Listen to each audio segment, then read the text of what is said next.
حصل موقف من فترة قصيرة جدًا، الموقف ده يعني مهم وأثّر فيّا بطريقة كبيرة جدًا.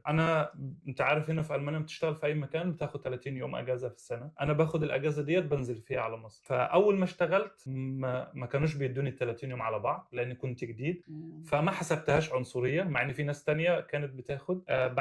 بعد كده بدأوا يدّوني ال30 يوم على بعض، فالمدير اللي كان بيدّيني مشي وجه مدير تاني وكان كويس جدًا معايا. هي أول سنة بس اللي ما ادّانيش فيها الأجازة 30 يوم على بعض. بعدين لمّا جه المدير الجديد من أول السنة باقول له: "أنا عايز آخد ال30 يوم." قال لي: "لأ، آخرك بتاخد أسبوع." نعم. فعمل صحيح. لنا اجتماع، أعطيته الورقة اللي باكتب فيها الurlaubs Tage، اديته الورقة فما مضاش عليها، فعمل لنا إيه، اجتماع قدّام الناس كلّها. أنا طبعًا اتضايقت، فكلمته قُلت له: "على فكرة أنت من أول ما جيت والشغل مش ماشي مضبوط، إحنا مش أنا مش مبسوط." أنا هاتكلم عن نفسي، "أنا مش مبسوط إن أنت جيت ومش حابب إن أنا أكمّل شغل معاك. لو أنت ما اديتنيش ال30 يوم بتوعي اللي هو قانوني ليّا إن أنا آخُدهم وقت ما أنا أحتاج، وقت ما أنا عايز. أنا هنا راجل مغترب وAusländer يعني جاي لك من دولة تانية، فيا إمّا تشغّلني وتحترم حقوقي وأنت عارف إن أنا لازم أنزل على مصر 30 يوم مش هينفع معايا أسبوع، يا إمّا ما تشغّلش أجانب عندك في المصنع." والله العظيم إنه ما ردّش عليّا وادّاني ال30 يوم. يعني حيت أصلًا قانوني.